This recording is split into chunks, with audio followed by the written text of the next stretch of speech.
Qual era o contexto histórico durante a presença do povo de Israel no Egito?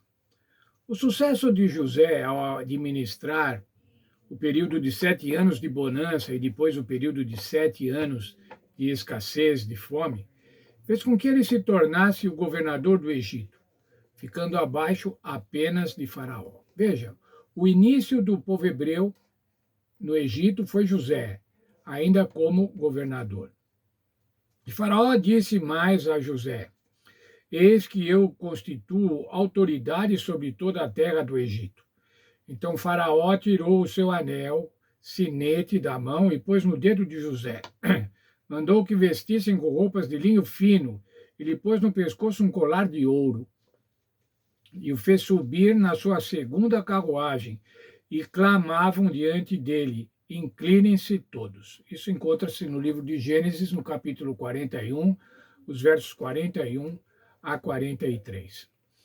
Portanto, nesse momento, o povo de Israel foi recebido de uma maneira agradável, de uma maneira amigável. Quando a família de Jacó chegou ao Egito, depois de passar fome em Canaã, o faraó foi amigável com os hebreus por causa de José e de tudo o que ele havia feito pelos egípcios.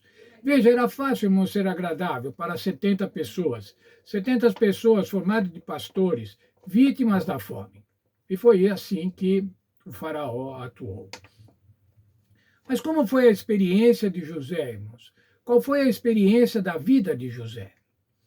Se você olhar lá em Gênesis 37, 26 a 28, você vai ver que ele foi vendido pelos irmãos como escravo e levado para o Egito. Vendido, aquele que era o irmão caçula, o penúltimo dos irmãos, foi vendido pelos irmãos como escravo e levado para o Egito. No Egito, José prosperou. Gênesis 39, 2 diz da prosperidade dele na casa de Potifar. Potifar fez com que ele fosse o mordomo da casa, que ele resolvesse todas as questões da casa. Mas tem uma frase nesse verso que diz assim: o Senhor Deus estava com José. Vamos mais à frente. Nós, lembrando da história de José, vimos que ele foi preso porque foi acusado injustamente pela mulher de Potifar e foi preso. E lá na cadeia ele recebeu a confiança, a benevolência do carcereiro. Recebeu o favor, a confiança do carcereiro. Gênesis 39, 21. O Senhor, porém, estava com José. Após esse período que ele passou preso, depois, ao interpretar o sonho das 7 vacas magras e das 7 vacas gordas, o que aconteceu com José? Foi nomeado governador do Egito. Esse é o contexto histórico da vida de José e do início do povo hebreu no Egito. Mas, irmãos, há muitas dificuldades em datar eventos passados, muito passados. E com relação à estada do povo hebreu no Egito, também há grandes controvérsias acadêmicas. Vários faraós, até um faraó que não conhecia mais a José, não lembrava mais de José. Esse faraó foi Ramsés I, e no ano 1660, 90 anos após a vinda dos hebreus para o Egito.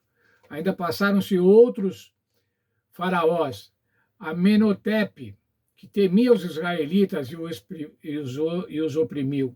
Tutemés I, que emitiu o decreto para matar os meninos. E o nascimento de Moisés em 1530 a.C., considerando o Êxodo em 1450 a.C.